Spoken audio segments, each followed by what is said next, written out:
2019 ശബരിമലയിൽ ഉണ്ടായിരുന്നത് വിജയ് മല്യ സമർപ്പിച്ച സ്വർണ്ണപ്പാളിയല്ലെന്ന് അയ്യപ്പന്റെ പഞ്ചലോഹ വിഗ്രഹം നിർമ്മിച്ച തട്ടാവിള കുടുംബത്തിലെ അംഗം മഹേഷ് പണിക്കർ. ദ്വാരപാലക ശില്പങ്ങളിലെ സ്വർണ്ണപ്പാളികൾ മാറ്റി. തൂക്കത്തിൽ വ്യത്യാസം വന്നിട്ടുണ്ട്. ചിത്രങ്ങൾ പരിശോധിച്ചാൽ ഇക്കാര്യം വ്യക്തമാകും. ആദ്യം മഹേഷ് പണിക്കരുടെ വാക്കുകളിലേക്ക്. വിജയ് മല്യ ചെയ്ത ഒരു സാധനം ഇപ്പോൾ അവിടെ ഇല്ല. ആ ദ്വാരപാല വിഗ്രഹമായിട്ട് വന്നിരിക്കുന്ന സാധനം എല്ലാം മാറി. ഡ്യൂപ്ലിക്കേറ്റ് ഉണ്ടാക്കി വെച്ചപ്പോൾ മറ്റേതെങ്ങനെയൊക്കെയോ സൂട്ടായി. ഈ പീഠം സൂട്ടാകാത്തതുകൊണ്ട് അത് തിരിച്ച് അവർ കൊണ്ടുപോയി. അതാണ് അവിടെ സംഭവിച്ചിരിക്കുന്നത്.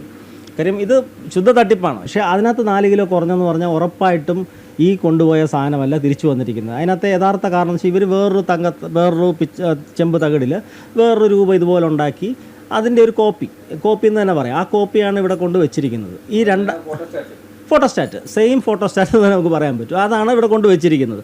അത് പക്ഷേ തിരിച്ചു വന്നപ്പോൾ നമ്മളിവിടെ പരിശോധിച്ചില്ല. അതിപ്പോഴാണ് അത് കണ്ടെത്തുന്നത്. ഈ രണ്ടാമത് ഇവർ കൊണ്ടുപോകാൻ ശ്രമിച്ചതും ഇതേ സമാന രീതിയിലുള്ള തട്ടിപ്പ്. വാർത്തയുടെ വിശദാംശങ്ങളുമായി ഗോകുൽ ചേരുന്നുണ്ട്. ഗോകുൽ, വലിയ വെളിപ്പെടുത്തലുകളാണ് ഇതുമായി ബന്ധപ്പെട്ട് ഉണ്ടാകുന്നത്. 98-ലാണ് ശബരിമല ശ്രീകോവിൽ 30.3 കിലോ സ്വർണത്തിൽ പൊതിഞ്ഞെടുക്കുന്നത്. 98-ലാണ്. 2019 ആ പാളി അവിടെ നിന്ന് മാറ്റുമ്പോൾ അത് ചെമ്പ് പാളിയാണെന്ന് പറയുന്നു. ഇതെങ്ങനെ സംഭവിക്കും എന്നതടക്കമുള്ള കാര്യങ്ങൾ ഒരുപക്ഷെ ഈ മഹേഷ് പണിക്കർക്ക് അറിയാമായിരിക്കും. അദ്ദേഹം നമ്മളോട് എന്തെല്ലാം കാര്യങ്ങളാണ് തുറന്നു പറഞ്ഞത്? നീലിമ, അങ്ങനെ തന്നെയാണ്. ഈ ദേവസ്വം ബോർഡിന്റെ ഇടപെടലുകളിൽ വലിയ ദുരൂഹത നിലനിൽക്കുകയാണ്. സൂചിപ്പിച്ചതുപോലെ തന്നെ ഈ 998-ൽ വ്യവസായിയായിട്ടുള്ള വിജയ് മല്യ പൂർണ്ണമായിട്ടും സ്വർണ്ണ പാളികൾ കൊണ്ട് മൂടിയതാണ് ഈ ദ്വാരപാലക ശില്പം ഉൾപ്പെടെ. പക്ഷേ ദേവസ്വം ബോർഡ് 2019 ഇറക്കിയിട്ടുള്ള ഉത്തരവിൽ ഓർഡറിൽ പറഞ്ഞിരിക്കുന്നത് അതിൽ ചെമ്പാണ്, സ്വർണ്ണപ്പാളിയല്ല. ആ ചെമ്പ് പിന്നീട് സ്വർണം പൂശാൻ വേണ്ടി മാറ്റുന്നു എന്ന തരത്തിലുള്ള ഓർഡറൊക്കെ ആയിരുന്നു ദേവസ്വം ബോർഡിന്റെ ഭാഗത്തു നിന്നും പുറത്തു വന്നിരുന്നത്. പക്ഷേ അപ്പോൾ ഉയരുന്ന ചോദ്യം പ്രധാനമായിട്ടും ഇതാണ്. അങ്ങനെയെങ്കിൽ ഈ 998-ൽ വിജയ് മല്യ നൽകിയിട്ടുള്ള ആ സ്വർണ്ണ പാളികൾ എവിടെ പോയി എന്നുള്ളതാണ് ഉയരുന്ന ചോദ്യം. എന്തായാലും ആ ചോദ്യങ്ങൾ അല്ലെങ്കിൽ ആ ദുരൂഹത ശരിവെക്കുന്ന രീതിയിലുള്ള പ്രതികരണങ്ങളാണ് ശബരിമലയിലെ പഞ്ചലോഹ വിഗ്രഹം നിർമ്മിച്ചിട്ടുള്ള തട്ടാവിള കുടുംബം ഇപ്പോൾ നമ്മളോട് നടത്തിയിരിക്കുന്നത്. അതായത് 2019-ൽ ശബരിമലയിൽ ഉണ്ടായിരുന്നത് വിജയ് മല്യ സമർപ്പിച്ച സ്വർണ്ണപ്പാളി അല്ല എന്നും അത് അവിടെ നിന്ന് മാറ്റി പകരം മറ്റ് ചെമ്പിൽ നിർമ്മിച്ചിട്ടുള്ള ഒരു പാളിയാണ് അവിടെ കൊണ്ട് വെച്ചിരുന്നതെന്നും ആ ചെമ്പ് പാളിയിലാണ് സ്വർണം പൂശിയിട്ടുള്ളതെന്നുമാണ് ഈ തട്ടാവിള കുടുംബാംഗം മഹേഷ് പണിക്കർ നമ്മളോട് വ്യക്തമാക്കിയിരിക്കുന്നത്. അത്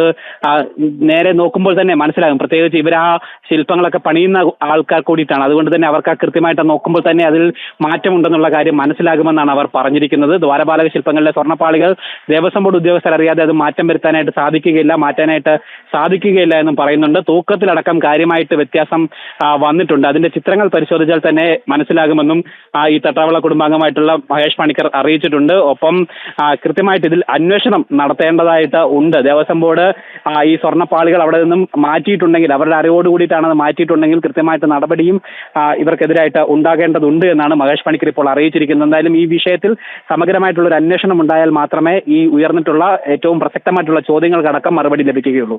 നീലിമ. ഗോകുൽ, ഇതിൽ ഒരുപാട് ചോദ്യങ്ങൾക്ക് മറുപടി കിട്ടേണ്ടതുണ്ട്. ഹൈക്കോടതി തന്നെ ഇക്കാര്യം ഇതുമായി ബന്ധപ്പെട്ട് കേസ് വന്നപ്പോൾ ഹൈക്കോടതി ചോദിച്ച ഒരു കാര്യമുണ്ട്. ഈ 1998-ൽ സ്വർണം പൂശിയിട്ടുണ്ട് എന്ന് പറയുന്നുണ്ടല്ലോ, എങ്കിൽ വീണ്ടും അത് സ്വർണം പൂശേണ്ട ഒരു അവസ്ഥ എന്തിനു വന്നു എന്ന് അന്ന് ഹൈക്കോടതി ചോദിച്ചു. അതിന് ദേവസ്വം ബോർഡ് ഒരു തരത്തിലും മറുപടി പറയുന്ന സാഹചര്യമുണ്ടായില്ല. അപ്പോൾ 99, 98, 99 കാലത്ത് സ്വർണം പൂശിയിട്ടുണ്ടെങ്കിൽ പിന്നീട് 2019-ൽ അത് അവിടെ നിന്ന് ഇളക്കി എന്ന് നേരത്തെ തിരുവാഭരണ മുൻ കമ്മീഷണർ വെളിപ്പെടുത്തുകയുണ്ടായി. 2019-ൽ ആ പാളി അവിടുന്ന് മാറ്റുന്നു എന്ന് പറയുന്നു.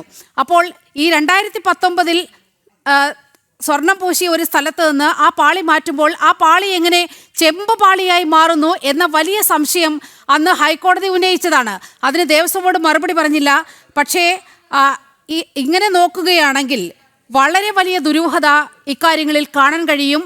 ഗോകുലിന്റെ അന്വേഷണത്തിൽ മനസ്സിലാകുന്ന കാര്യങ്ങൾ എന്തെല്ലാമാണ്?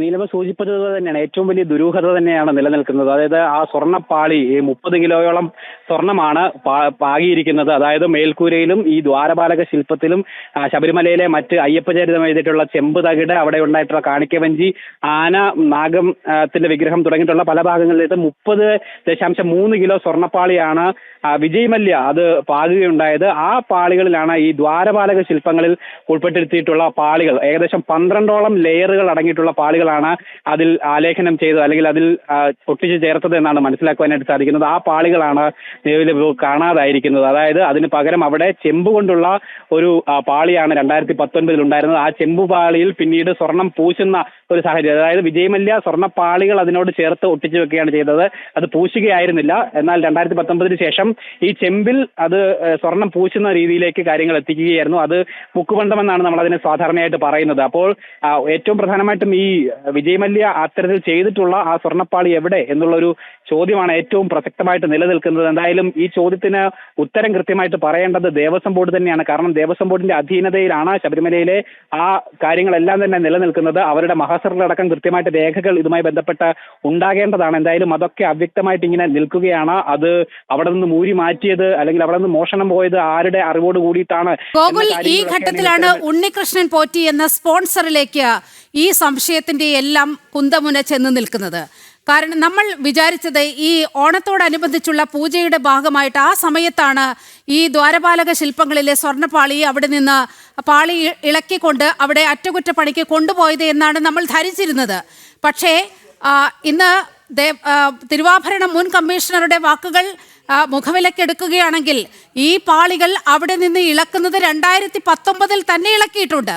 അപ്പോൾ 2019 ഇളക്കുമ്പോൾ അത് ചെമ്പ് പാളിയാണെന്ന് പറയുന്നു. അപ്പോൾ തന്നെ വലിയ ദുരൂഹത വരികയാണ്. ഈ 2019 മുതൽ 2025 വരെയുള്ള സംഭവങ്ങൾ പരിശോധിക്കുകയാണെങ്കിൽ ഈ ഉണ്ണികൃഷ്ണൻ പോറ്റിയുടെ ഒരു സാന്നിധ്യം നമുക്കവിടെ കാണാൻ കഴിയും. അപ്പോൾ ഉണ്ണികൃഷ്ണൻ പോറ്റി ആരാണ്, എന്താണ് ഈ സംഭവങ്ങളിൽ നടന്നിട്ടുള്ളത്? മാത്രമല്ല ഈ ഉണ്ണികൃഷ്ണൻ പോറ്റിയുടെ കൈവശം മാസങ്ങളോളം ഈ പാളി നിൽക്കുന്ന സാഹചര്യമുണ്ടായി. അതിൻ്റെ കസ്റ്റോഡിയൻ കുറേ നാളത്തേക്ക് ഉണ്ണികൃഷ്ണൻ പോറ്റി എന്നയാൾ ആയിരുന്നു. അപ്പോൾ സ്വാഭാവികമായും ഈ ദുരൂഹത നീക്കേണ്ടത് അത്യാവശ്യമാണ്. സ്വർണ്ണക്കള്ളൻ ആരാണ്, അയ്യപ്പന്റെ സ്വർണം മോഷ്ടിച്ചത് ആരാണ് എന്നതടക്കമുള്ള കാര്യങ്ങളിൽ സമഗ്രമായ അന്വേഷണത്തിന് വഴിതെളിക്കുന്ന സംഭവവികാസങ്ങളല്ലേ ഇപ്പോൾ ഉണ്ടായിരിക്കുന്നത്. ഗോകുൽ, തീർച്ചയായിട്ടും അങ്ങനെ തന്നെയാണ്. ഈ സ്പോൺസർ ഉണ്ണികൃഷ്ണൻ പോറ്റിയുടെ ഇടപെടൽ അല്ലെങ്കിൽ അയാളുടെ ഒരു സാന്നിധ്യം എങ്ങനെയായിരുന്നു ഈ വിഷയത്തിൽ എന്നതടക്കമുള്ള കാര്യങ്ങളിൽ വ്യക്തത കൃത്യമായിട്ട് വരേണ്ടതായിട്ടുണ്ട്. അത് പ്രത്യേകിച്ച് അയാളുമായിട്ട് ബന്ധപ്പെട്ട് വലിയ വിവാദങ്ങൾ കഴിഞ്ഞ ദിവസം തന്നെ, അതായത് അയാളാണ് ഈ സ്വർണ്ണ പീഠവും ഇത് സ്വർണം പൂശുന്നതിന് വേണ്ടിയിട്ടൊക്കെ സ്പോൺസറായിട്ട് വന്നത് ഈ ഉണ്ണികൃഷ്ണൻ പോറ്റിയായിരുന്നു. പക്ഷെ അതിനുശേഷം അയാൾ തന്നെ പറയുന്നു അവിടെ ഉണ്ടായിരുന്ന പീഠം കൂടി താൻ സമർപ്പിച്ചിരുന്നതാണ്, ആ പീഠം കാണാനില്ലെന്ന് പരാതി അയാൾ പറയുന്നു. അതിനുശേഷം അയാളുടെ തന്നെ ഒരു ബന്ധുവിന്റെ വീട്ടിൽ നിന്നും ഈ കാണാതായെന്ന് പറയപ്പെടുന്ന സ്വർണ്ണ പീഠം ലഭിക്കുന്നു. അങ്ങനെ അടിമുടി ദുരൂഹമായിട്ടുള്ള ഒരു സംഭവ വികാസങ്ങളാണ് ഇതുമായി ബന്ധപ്പെട്ട് എന്തായാലും നിലനിൽക്കുന്നത്. ഈ ഉണ്ണികൃഷ്ണൻ പോറ്റി അയാളും ദേവസ്വം ബോർഡും തമ്മിൽ ഏതൊക്കെ രീതിയിലുള്ള ഇടപെടലുകൾ നടന്നിട്ടുണ്ട്, അത് സാമ്പത്തികമായിട്ടും അല്ലാതെയുമൊക്കെ ഏതൊക്കെ രീതിയിലുള്ള ഇടപെടലുകൾ നടന്നിട്ടുണ്ട്, അല്ലെങ്കിൽ അവർ തമ്മിൽ ഇപ്പോൾ ഇത്തരത്തിലൊരു അനൈക്യം ഉണ്ടാകാൻ, പ്രത്യേകിച്ച് ദേവസ്വം ബോർഡിനെതിരെ ഈ സ്വർണ്ണപീഠം കാണാനില്ലെന്നുള്ള ആരോപണം പരാതിയായിട്ട് ഉന്നയിച്ചത് ഉണ്ണികൃഷ്ണൻ പോറ്റിയായിരുന്നു. അവർക്കിടയിൽ ഉണ്ടായിട്ടുള്ള ആ ഒരു സംഭവ വികാസങ്ങൾ എന്തൊക്കെയാണ് എന്നുള്ള കാര്യത്തിൽ കൃത്യമായിട്ട് വ്യക്തത വരേണ്ടതുണ്ട്. എന്തായാലും അടുത്ത ദിവസങ്ങളിൽ അന്വേഷണ സംഘം ഇതുമായി ബന്ധപ്പെട്ട് ഉണ്ണികൃഷ്ണൻ പോറ്റിയുടെ അടക്കം വിശദമായിട്ടുള്ള മൊഴിയെടുക്കും, ചോദ്യം ചെയ്യും എന്നുള്ള കാര്യം അറിയിച്ചിട്ടുണ്ട്. ഇയാളിൽ നിന്നൊക്കെ കൂടുതൽ വിവരങ്ങൾ ശേഖരിച്ചാൽ മാത്രമേ ഈ കാര്യങ്ങളടക്കം കൂടുതൽ വ്യക്തത വരികയുള്ളൂ. എന്തായാലും ഈ സ്വർണം പാളികൾ അത് അവിടെ നിന്നും കാണാതായി എന്ന് പറയുന്നത് ചെറുതല്ലാത്ത വിഷയം തന്നെയാണ്, വലിയ ഗുരുതരമായിട്ടുള്ള ആ വിഷയം തന്നെയായി മാത്രമേ അതിനെ കണക്കാക്കുവാനായിട്ട് സാധിക്കുകയുള്ളൂ. ഒരു ഭക്തൻ സമർപ്പണം ചെയ്തിട്ടുള്ള സ്വർണ്ണമാണ്, അത് ചെറിയ തൂക്കത്തിലുള്ളതല്ല, വലിയ തൂക്കത്തിലുള്ളതാണ്, വലിയ അളവിലുള്ള സ്വർണം തന്നെയാണ് കാണാതായിരിക്കുന്നത്. അത് ദേവസ്വം ബോർഡിന്റെ അറിവോട് കൂടിയല്ലാതെ അവിടെ നിന്നും മാറ്റുവാൻ ആർക്കും സാധിക്കുന്നതല്ല. എന്തായാലും ഇക്കാര്യത്തിൽ കൃത്യമായിട്ട് പ്രതിസ്ഥാനത്ത് നിൽക്കുന്നത് ദേവസ്വം ബോർഡ് തന്നെയാണ് എന്നുള്ള കാര്യത്തിൽ യാതൊരു സംശയമില്ല. അവർ കൃത്യമായിട്ട് ഭക്തരോട് നിലവിലെ ദേവസ്വം ബോർഡ് മാത്രമല്ല 98 മുതൽ ഈ അവിടെ കൈകാര്യം ചെയ്തിരുന്ന എല്ലാവരുടെയും പങ്ക് വെളിച്ചത്ത് കൊണ്ടുവരേണ്ടതുണ്ട്. അല്പസമയം മുമ്പ് PS പ്രശാന്ത് ഇതുമായി ബന്ധപ്പെട്ട് പറഞ്ഞത് 98 സ്വർണം പൂശി എന്നതിൽ തർക്കമില്ല, ആർക്ക് വീഴ്ച പറ്റിയിട്ടുണ്ടെങ്കിലും ആധികാരികമായി അന്വേഷണം വേണം എന്നാണ് PS പ്രശാന്ത് പറയുന്നത്. ഈ 2019 ആ സമയത്ത് എൻ്റെ ഓർമ്മ ശരിയാണെങ്കിൽ അവിടെ ദേവസ്വം ബോർഡ് പ്രസിഡന്റായിരുന്നത് CPM-ന്റെ നേതാവാണ്. അതുകൊണ്ട് തന്നെ വളരെ കൃത്യമായ അന്വേഷണം ഇക്കാര്യത്തിൽ ഉണ്ടാകണമെന്ന് ഭക്തർ ആവശ്യപ്പെടുന്ന ഒരു ഘട്ടമുണ്ട്. അപ്പോൾ ഈ തട്ടിപ്പെല്ലാം തുടങ്ങുന്നത് വിജയ് മല്യ 98-ൽ സ്വർണം പൂശിക്കൊടുക്കുകയാണ്. പിന്നീട് 2019 അത് എത്തുമ്പോൾ അത് ചെമ്പുപാളികളായി മാറുകയാണ്. അപ്പോൾ ഇതിനിടയിൽ വലിയ രീതിയിൽ സ്വർണം അവിടെ നിന്ന് കടത്തിയിട്ടുണ്ട്. ആ സ്വർണ്ണക്കള്ളൻ ആരാണ് എന്നതിൽ വലിയ അന്വേഷണം ആവശ്യപ്പെടുന്ന സാഹചര്യമാണ് ഉള്ളത്. ഗോകുൽ, തീർച്ചയായിട്ടും അങ്ങനെ തന്നെയാണ്. എന്തായാലും ഈ 2019 അടക്കം ഗുരുതരമായിട്ടുള്ള ക്രമക്കേടുകൾ ഉണ്ടായിട്ടുണ്ട് എന്നുള്ള കാര്യം PS പ്രശാന്ത് തന്നെ, നിലവിലെ ദേവസ്വം ബോർഡ് പ്രസിഡന്റ് തന്നെ തുറന്ന് സമ്മതിക്കുന്ന ഒരു സാഹചര്യമുണ്ട്. ക്രമക്കേട് ഉണ്ടായിട്ടുണ്ടെങ്കിൽ അത് അന്വേഷിക്കണമെന്നാണ് അദ്ദേഹം പറഞ്ഞിരിക്കുന്നത്. എന്തായാലും ഒരു പരോക്ഷമായിട്ട് അവിടെ അത്തരത്തിലുള്ള സംശയാസ്പദമായിട്ടുള്ള സംഭവങ്ങൾ നടന്നിട്ടുണ്ട് എന്ന് അദ്ദേഹം സമ്മതിക്കുന്നത് തന്നെയാണ്. തീർച്ചയായിട്ടും ഈ 2019 ദേവസ്വം ബോർഡ് ഭരിച്ചിരുന്നത് CPM ഭരണസമിതിയുള്ള കാലഘട്ടത്തിൽ തന്നെയാണ്. പത്മകുമാറാണ് ദേവസ്വം ബോർഡ് പ്രസിഡന്റ് എന്നാണ് മനസ്സിലാക്കുന്നത് 2019. അതെ, അദ്ദേഹത്തിന്റെ കാലയളവിൽ തന്നെയാണ് ഈ രീതിയിലുള്ള അല്ലെങ്കിൽ ഈ ആരോപണം ഉന്നയിക്കപ്പെടുന്ന സംഭവങ്ങൾ ഉണ്ടായിട്ടുള്ളത് എന്നുള്ള കാര്യത്തിൽ യാതൊരു സംശയമില്ല. എന്തായാലും ഈ കാര്യത്തിൽ പ്രതിസ്ഥാനത്ത് തീർച്ചയായിട്ടും ഈ പത്മകുമാർ ഉൾപ്പെടെയുള്ള ഇടതു നേതാക്കൾ തന്നെയാണ് നിൽക്കുന്നത് എന്നുള്ള കാര്യത്തിലും യാതൊരു സംശയമില്ല. എന്തായാലും ഇതിൽ ഒരു സമഗ്രമായിട്ടുള്ള അന്വേഷണം, അത് കൃത്യമായ ഏജൻസിയുടെ ഭാഗത്തു നിന്നും അന്വേഷണം നടക്കണമെന്നുള്ള ആവശ്യം ഇതിനോടകം തന്നെ ഉയർന്നു കഴിയുകയും ചെയ്തിട്ടുണ്ട്. കാരണം ഉണ്ടായിരിക്കുന്ന ആരോപണം, ചോദ്യങ്ങൾ എന്ന് പറയുന്നത് തീർത്തും നിസാരമായിട്ടുള്ള കാര്യങ്ങളല്ല, വളരെ ഗുരുതരമായിട്ടുള്ള സംഭവങ്ങൾ തന്നെയാണ് ഉണ്ടായിരിക്കുന്നത്. അതുകൊണ്ട് തന്നെ ആ രീതിയിൽ ഗൗരവപൂർണ്ണമായിട്ടുള്ള ഒരു അന്വേഷണം ഈ വിഷയവുമായി ബന്ധപ്പെട്ട് അടിയന്തരമായി തന്നെ നടത്തേണ്ടതുണ്ട് എന്നുള്ള കാര്യത്തിൽ യാതൊരു സംശയമില്ല. ഇതിൽ ഇടപെടേണ്ടത് സംസ്ഥാന സർക്കാർ അടക്കമുള്ള ആളുകൾ ഇടപെടേണ്ടതായിട്ടുണ്ട്. പക്ഷേ പ്രതിസ്ഥാനത്ത് നിൽക്കുന്നത് ഇതുപോലെ തന്നെ CPM-ന്റെ ഇടതു നേതാക്കൾ ആയതുകൊണ്ട് തന്നെ ആ രീതിയിലുള്ള ഗൗരവം ഇടതുപക്ഷത്തിന്റെ ഭാഗത്തു നിന്ന്, CPM-ന്റെ ഭാഗത്തു നിന്നോ സംസ്ഥാന സർക്കാരിന്റെ ഭാഗത്തു നിന്നോ ഉണ്ടാകുമോ എന്നുള്ള കാര്യമാണ് നമ്മൾ എന്തായാലും നോക്കി കാണേണ്ടത്. എന്തായാലും ഭക്തരെ സംബന്ധിച്ചിടത്തോളം ഏറെ വേദനാജനകമായിട്ടുള്ള ഒരു കാര്യം തന്നെയാണ്. പ്രത്യേകിച്ച് സ്വാമി അയ്യപ്പന്റെ അദ്ദേഹത്തിന്റെ ഇത്തരത്തിൽ സ്വർണ്ണമാണ്, അദ്ദേഹത്തിന് ഭക്തർ സമർപ്പിച്ചിട്ടുള്ള ആ സ്വർണ്ണ ഭാഗങ്ങളാണ് ഒരു രേഖയോ ഇല്ലാതെ ആരും അറിയാതെ കടത്തിയത് എന്നുള്ള വിവരങ്ങളാണ് എന്തായാലും ഇപ്പോൾ ഇതിനോട് അനുബന്ധമായിട്ട് പുറത്തു വന്നുകൊണ്ടിരിക്കുന്നത്. അതിന് ഉത്തരവാദികൾ ആരൊക്കെയാണ്? ദേവസ്വം ബോർഡ് തന്നെയാണ് തീർച്ചയായിട്ടും പ്രതിസ്ഥാനത്ത് നിൽക്കുന്നത്. പക്ഷേ ആരുടെയൊക്കെ നേതൃത്വത്തിലാണ്, എപ്പോഴാണ് ഈ കാര്യങ്ങളൊക്കെ കടത്തിയിട്ടുള്ളത് എന്നുള്ള കാര്യങ്ങളിലാണ് ഇനി അടിയന്തരമായിട്ട് വ്യക്തത വരേണ്ടത്. നമ്മൾ മുമ്പ് പറഞ്ഞതുപോലെ തന്നെ സമഗ്രമായിട്ടുള്ള അന്വേഷണം തന്നെയാണ് ഇതിൽ വരേണ്ടത്. ഭക്തരുടെ കണ്ണിൽ പൊടിയിടുന്ന രീതിയിലുള്ള ഒരു അന്വേഷണമോ അല്ലെങ്കിൽ ആ രീതിയിലുള്ള ഒരു നടപടിയോ മാത്രം ഇതിൽ ഉണ്ടാകാൻ പാടില്ല, ഉണ്ടായാൽ പോരാ എന്നുള്ളൊരു ആവശ്യം ഇതിനോടകം തന്നെ ശക്തമായി കഴിയുകയും ചെയ്തിട്ടുണ്ട്. എന്തായാലും ഈ വിഷയം പുറത്തു വന്ന സാഹചര്യത്തിൽ വരുന്ന ദിവസങ്ങളിലടക്കം ഹൈന്ദവ സംഘടനകളുടെ ഭാഗത്തു നിന്നടക്കം വലിയ പ്രതിഷേധങ്ങൾ ഉണ്ടാകുമെന്നുള്ള കാര്യത്തിൽ യാതൊരു സംശയമില്ല. പ്രത്യേകിച്ച് ശബരിമല എന്ന് പറയുന്ന ആ ഒരു ക്ഷേത്രത്തെയും അവിടുത്തെ വിശ്വാസത്തെയും ആചാരത്തെയും ഒക്കെ വലിയ രീതിയിൽ അവഗണിക്കുന്ന ഒരു ഭരണ സംവിധാനമാണ് ഇന്ന് ഈ നാട്ടിൽ നിലനിൽക്കുന്നത്. അവിടുത്തെ ശബരിമലയെ സാമ്പത്തികമായിട്ടുള്ള ലാഭങ്ങൾ ലക്ഷ്യമാക്കിക്കൊണ്ട് മാത്രം അതിനെ പരിചരിക്കുന്ന രീതിയിലുള്ള ഭരണ സംവിധാനങ്ങളാണ് ഇന്ന് ഈ നാട്ടിലുള്ളത്. അതുകൊണ്ട് തന്നെ അവിടെ നിന്നും ഈ സ്വർണ്ണമടക്കം മാറ്റിയത് ഇവർ തന്നെയാണ്, ഈ ദേവസ്വം ബോർഡിന്റെ ഉത്തരവാദിത്വത്തിൽ തന്നെയാണ് എന്നുള്ള കാര്യത്തിൽ യാതൊരു സംശയവും തന്നെ നമുക്ക് വേണ്ട എന്നുള്ള കാര്യം നമുക്ക് പറയാനായിട്ട്.